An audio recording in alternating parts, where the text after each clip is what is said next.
Well, today's a pretty big day in Canadian politics. A new cabinet has been selected by Mark Carney. There's a lot of familiar names.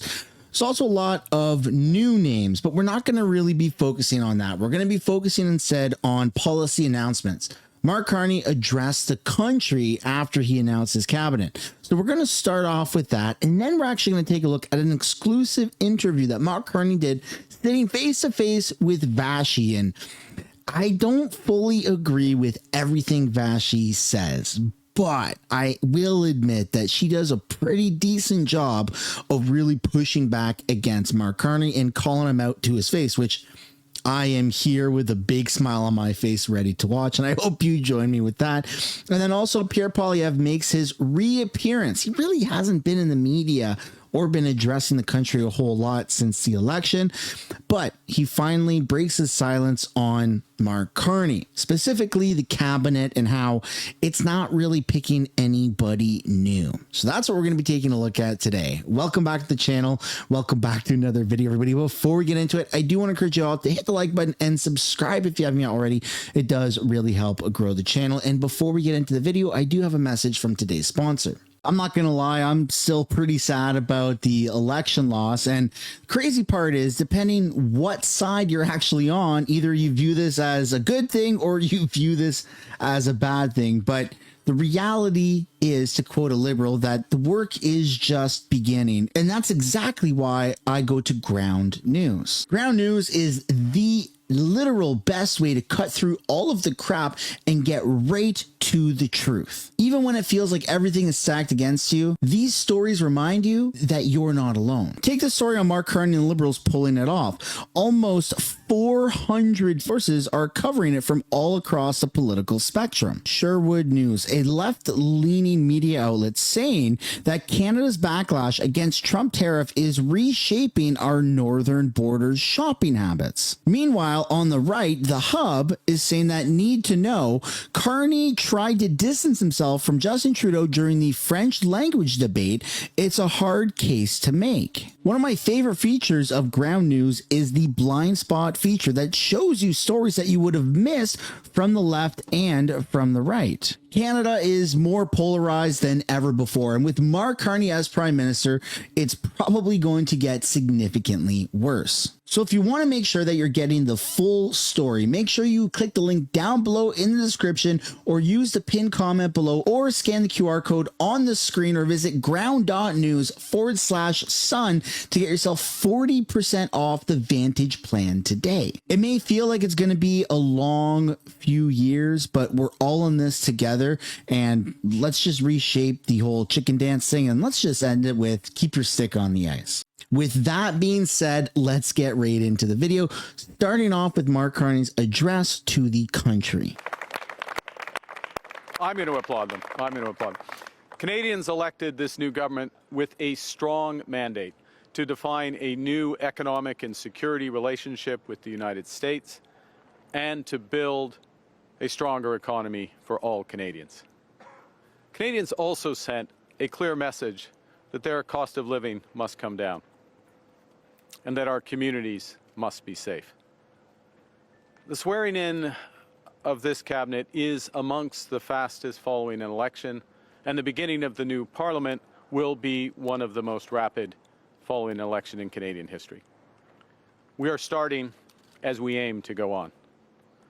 Our government will deliver its mandate for change with urgency and determination.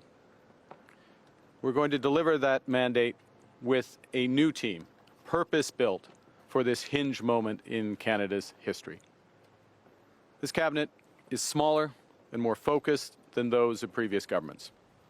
It will operate with a commitment to true cabinet government, with everyone expected and empowered to show leadership, to bring new ideas, to have a clear focus, and to take decisive actions to accomplish their work. In a return to more traditional cabinet government, our cabinet will be supported by 10 secretaries of state who will lead on key priorities within their ministers' portfolios. We will govern as a cabinet constructively and collaboratively, working with caucus and across parties in Parliament to deliver the change that Canadians want and desire. Our new government will be a strong and reliable partner to the provinces, the territories, and to Indigenous peoples. We will reinforce bridges across labour, business, and civil society. And together, we will advance the nation-building investments that will support the core mission of this government, which is to create the strongest economy in the G7, an economy that works for everyone. The provinces, territories, and Indigenous peoples to identify and catalyze projects of national significance. Projects that will connect Canada, deepen our ties with the world, and grow our economy for generations.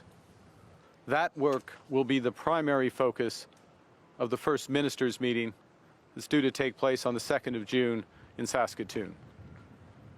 My government will also take immediate action with immediate legislation to fast-track these nation-building investments and to eliminate all remaining federal barriers to internal trade as our contribution to building one Canadian economy out of 13.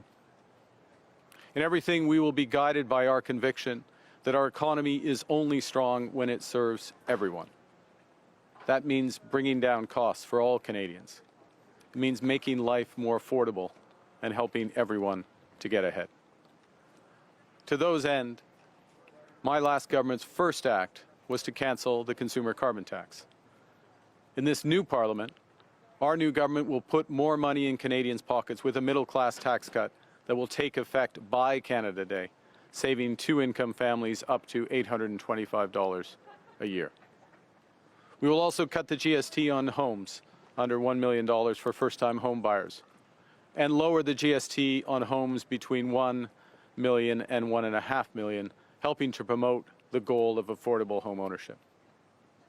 But that goal can only truly be achieved by doubling the rate of home building in this country. So we will build homes faster at lower costs with a smaller environmental footprint in construction and greater efficiency once families move in. And in that process, we will create an entirely new Canadian housing industry in modular and prefab housing using Canadian technology, Canadian skilled workers, and Canadian lumber. My government will work relentlessly to keep Canada secure as a sovereign nation and to keep Canadians safe in their communities. We will build a stronger Canadian Armed Forces to defend every inch of our territory through unprecedented investments in land, air, sea, and cyberspace. We will strengthen Canadian law enforcement and border security, including with 1,000 new RCMP personnel and 1,000 new border security officers. And we will toughen the criminal code for those threatening the safety of Canadians, including making bail harder to get for those charged with stealing cars, with home invasion, or with human trafficking. More than 1,900 people put their names on a ballot, and more than 19 million Canadians marked those ballots with their choice. And every vote counted. So whether you voted for this government or not, we are in your service, in the service of building a stronger, more united Canada. We will build and we will govern for all Canadians. Build big, build bold, build now. Thank you very much. Yeah, you can see it's a whole lot of the same stuff that we've kind of been used to. But I'd love to know your guys' comments down below. Do you believe them? Do you not believe them? Let me know your reasoning down below. Next, we're going to take a look at the one-on-one interview that Mark Carney does with Vashi. Let's get into that. Talk about something a bit more conventional when you talk about big projects, and that is around energy. And in particular, when you said during the campaign you want to make Canada an energy superpower, do you mean you want Canada to export more oil and gas? Well, that is an element of it, but it's not the element of it. So there are multiple elements. When you're a superpower, let's look at America. America is a superpower. It is a superpower because it has a strong economy. It is a superpower because it has a strong military.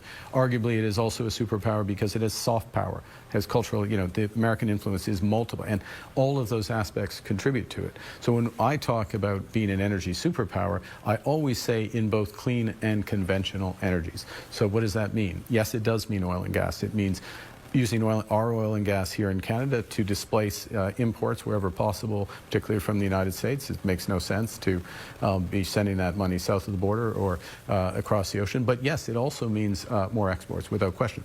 But it doesn't stop there. That in and of itself doesn't make us an energy superpower.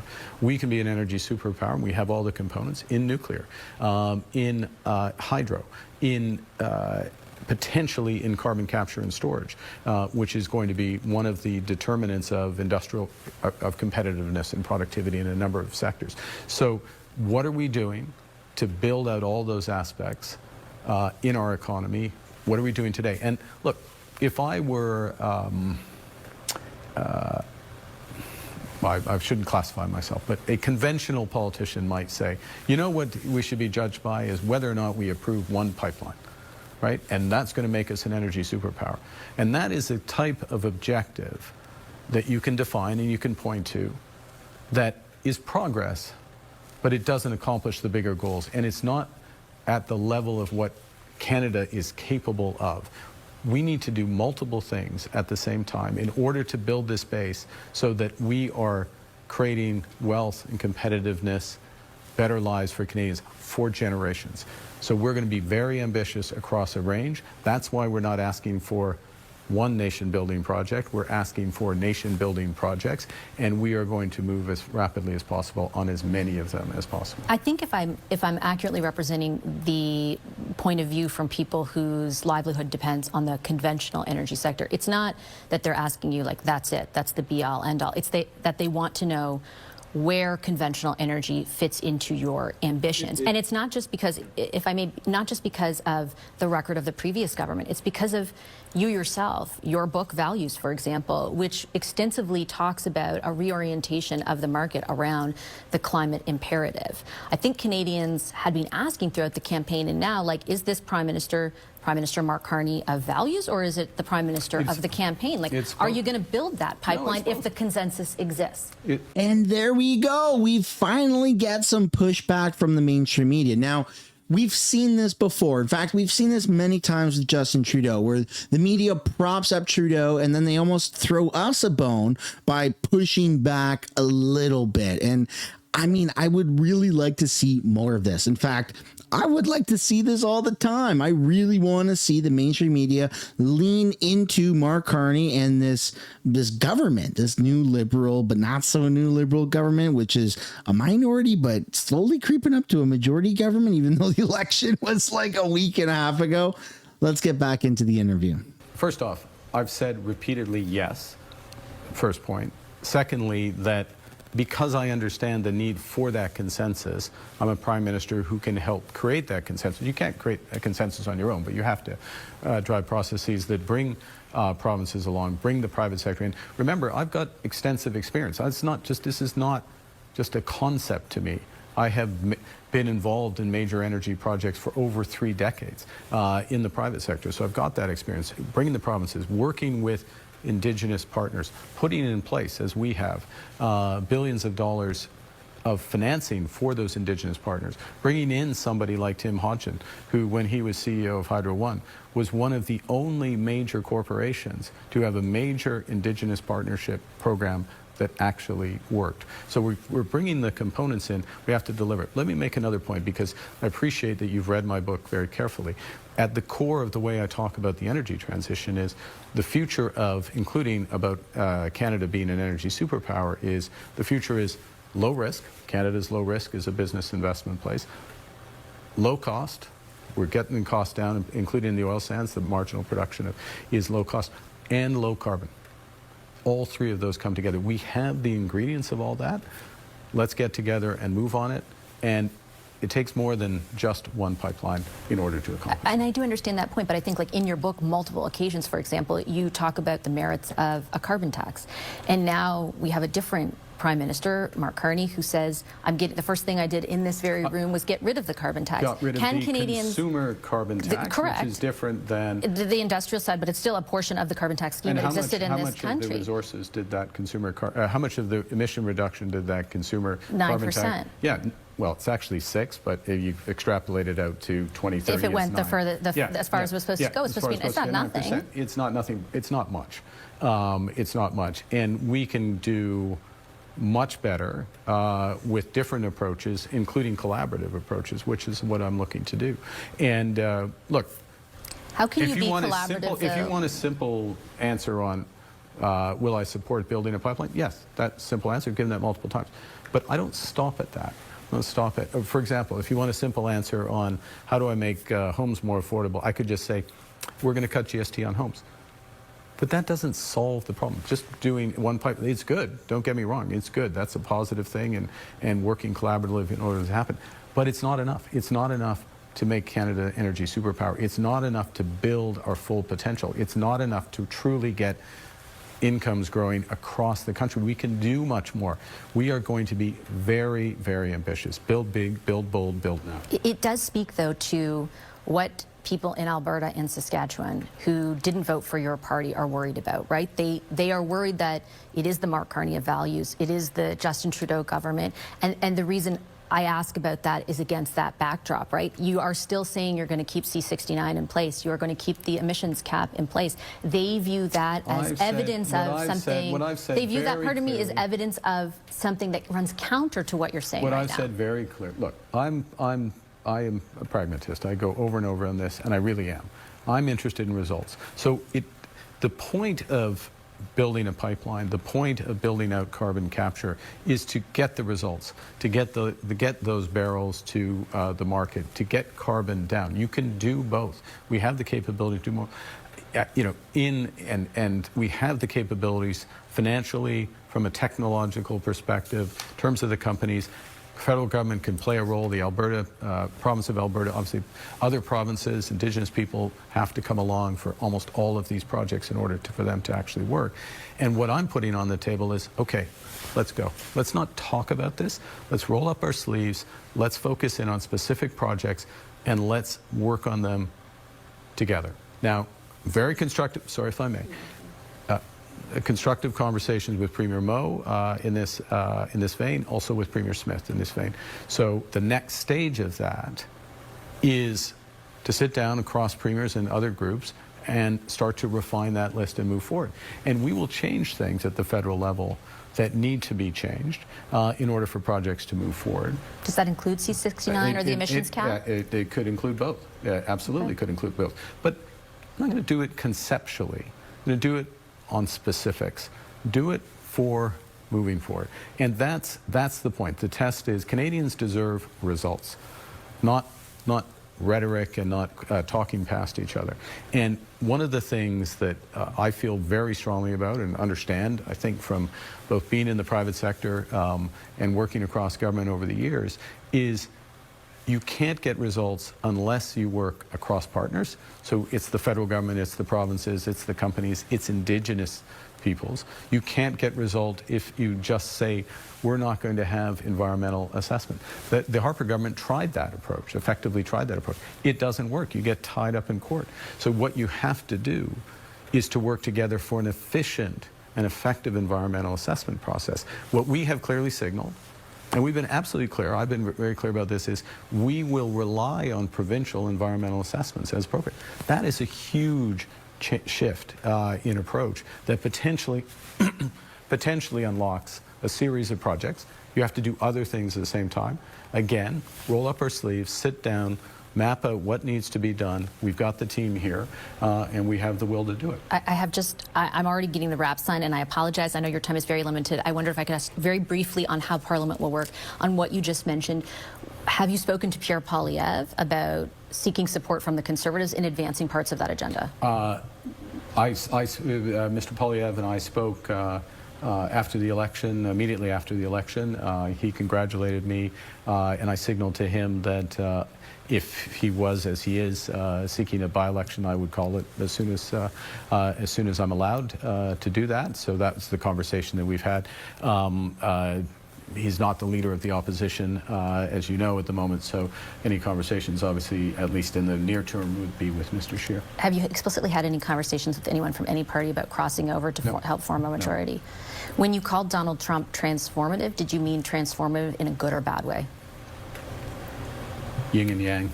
There's both. There's both? I said what I said. He is. What matters for Canadians is that the relationship with the U.S. has changed. I've been clear about that. For months. I think others were very slow to recognize that. I think it's now increasingly understood. Secondly, that it has bigger ramifications than just the U.S. The way the global economy is working is changing. We need to change. Working with President Trump, working with his team as possible, sovereign nation to sovereign nation, that's what I'm pursuing. Do you plan to renegotiate USMCA? Can you trust him as a partner? The sequencing, we'll see about the sequencing. I think the revealed preference of the U.S. is working on some of these sectoral aspects before broader trade deals.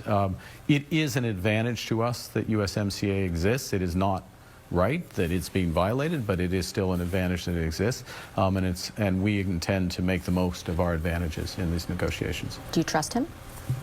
I will work with him and negotiate with him, yeah. But do you trust him? Look, my answer is my answer. Okay, I'll leave it on that note. Prime Minister, I appreciate it very much. Thank you for all your time. So that concludes the interview. I'd love to know what you guys have to say about that down below. Do you think that Mark Carney is going to do anything good for the country? Do you believe him in this interview? Do you think it was adequate for Vashi on her pushback? Let me know your reasoning down below.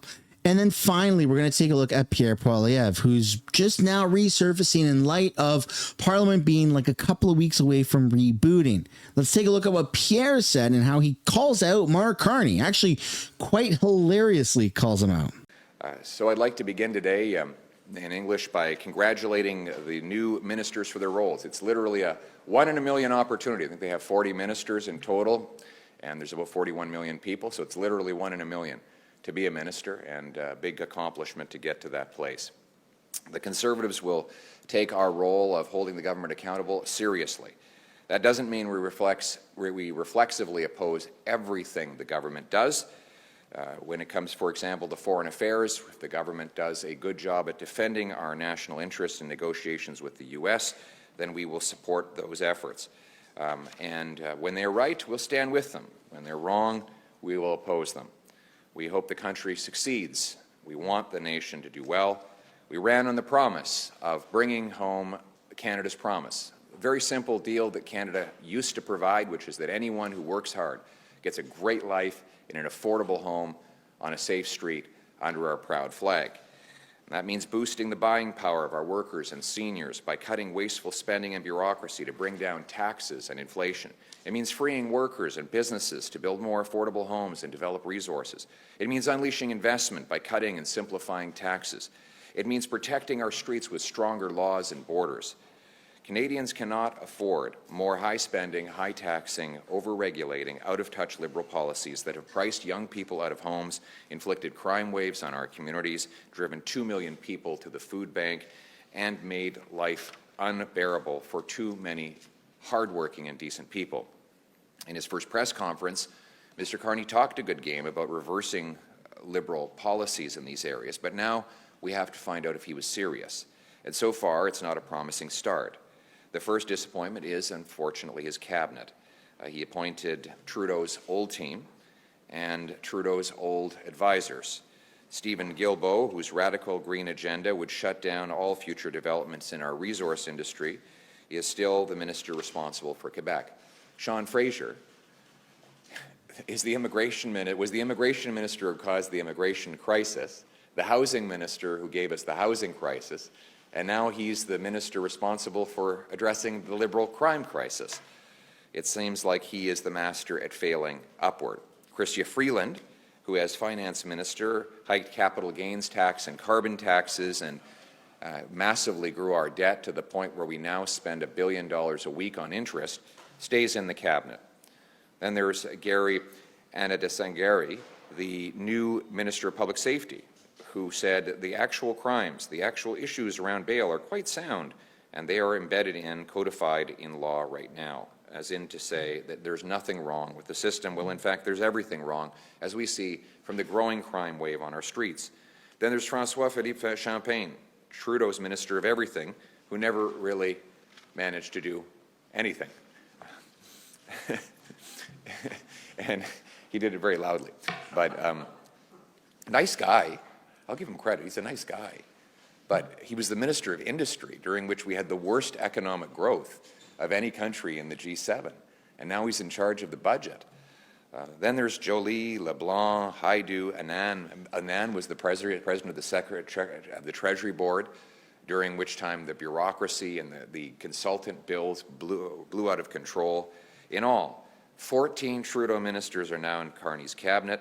It's more of the same when Canada needs real change. Even the new additions are problematic. Gregor Robertson was the mayor of Vancouver, who pushed for total legalization of hard drugs, distribution of tax-funded opioids. During his time there was a 600% increase in overdoses. Now he's the housing minister. Well, what's his record on housing? Well, he increased housing taxes in Vancouver by 141%, and the result was that housing costs went up by 149%, more than doubling the costs and giving Vancouver, his city, the most expensive housing prices in all of North America. Now, Mr. Carney puts this gentleman in charge of housing. If this is the new blood that Mr. Carney is bringing into the cabinet, then sadly for Canadians, nothing is going to change, and the role of the Conservative Party will be more important than ever. Conservatives will continue to push real solutions. We'll put forward constructive ideas to reverse the housing crisis, make food affordable, and grow our paychecks. These sorts of things cannot be solved with more bureaucracy and liberal laws. We need common sense results. And that's why Conservatives will continue to push for less spending, less taxes, less inflation, to lock up criminals, remove bureaucracy, speed up home building and resource production. We need to put forward real solutions on crime, for example, to toughen up penalties for repeat violent offenders and end the revolving door of broken bail. We will also demand the government actually impose a real cap on immigration so that we can stop the uncontrolled population growth that has put too much pressure on our housing, job, and healthcare systems. Finally, and most importantly, the only way we get out of this deep economic trouble the Liberals have got us into is by unleashing economic growth. And that means repealing anti-development laws, C-69, the energy cap, the industrial carbon tax, the offshore shipping ban. All of these things need to be reversed so that we can unleash the incredible power of our resources. We need a pro-growth, free enterprise agenda to take us from the worst in the G7 to the best in the G7. We should be the richest country in the world with our resources and our brilliant people, and Conservatives will continue to propose real solutions to make that happen. It's our constitutional duty to hold the government to account, and we will do that. We'll give a voice to all the voiceless, those who have been cast aside, ignored, kicked to the curb, the decent, honorable people whose lives have been turned upside down in the last decade, that feel like they've had, until recently, that they've had no voice. They've asked me to continue to fight for them, and Conservatives are going to be their voice on the floor of the House of Commons. We're proud that we brought together the biggest coalition of Conservatives in history that will all work. We want to make sure that every single person who vested their hopes in us sees us fighting for them every day, even though the final result did not go how we wanted. We want to see dramatic changes, not soft reassurances. We also have an offer to make the Liberals. My message to Mr. Carney: steal my ideas. We've got great ideas. And we've been leading the charge on the debate over carbon taxes, inflation, housing prices, crime, drugs, resource development. And I note the Liberals even lifted a few of those ideas and put them in their platform to get reelected. We want to make sure that they were sincere about that. And we're going to continue to put forward solid ideas to make people's lives better every day. Because our purpose is to bring home the promise of Canada, that everyone who works hard gets a great life, that anyone from anywhere can do anything, where you get a nice, affordable home on a safe street.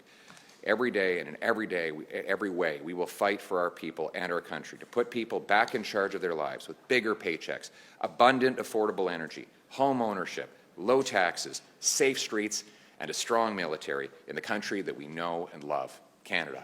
Ladies and gentlemen, that concludes the video. Again, just to recap, I'd love to know your guys' thoughts and comments down below. I personally think that Mark Carney is going to be very similar to Justin Trudeau. He's not as openly progressive as Justin Trudeau, which is obviously a positive. Trudeau was super, super ultra progressive. They pressure tested that. It didn't work. It doesn't matter who the leader is. Canada is not wanting that. And that was very obvious. But in terms of actually implementing these policies, they've had the ability to wave a magic wand, the government, and to get things done, to cut the carbon tax, to cut down interprovincial trade barriers. They've had this ability this entire time. And to me, that's disheartening because this is the Stockholm syndrome that we keep talking about. They've abused us, made us think, made us believe that nothing is going to get done unless they maintain power. Well, now they've maintained power. Parliament is not in session, and they're already talking about fixing all the problems that they've created. That, ladies and gentlemen, is literally the definition of Stockholm syndrome. So keep that in mind over the course of the next few years, as we have to wait probably 4 years until the next election. But just keep that in mind. Even though the Liberals are probably going to be getting some stuff done, they've had the ability to do so all this time. And that is just something I'm having a really difficult time wrapping my head around. That is the end of the video, everybody. I hope you enjoyed it. If you did, be sure to drop a like, subscribe to the channel, and remember that supporting the sponsor of this channel is also supporting this channel. I'll see you all in another video. Bye for now.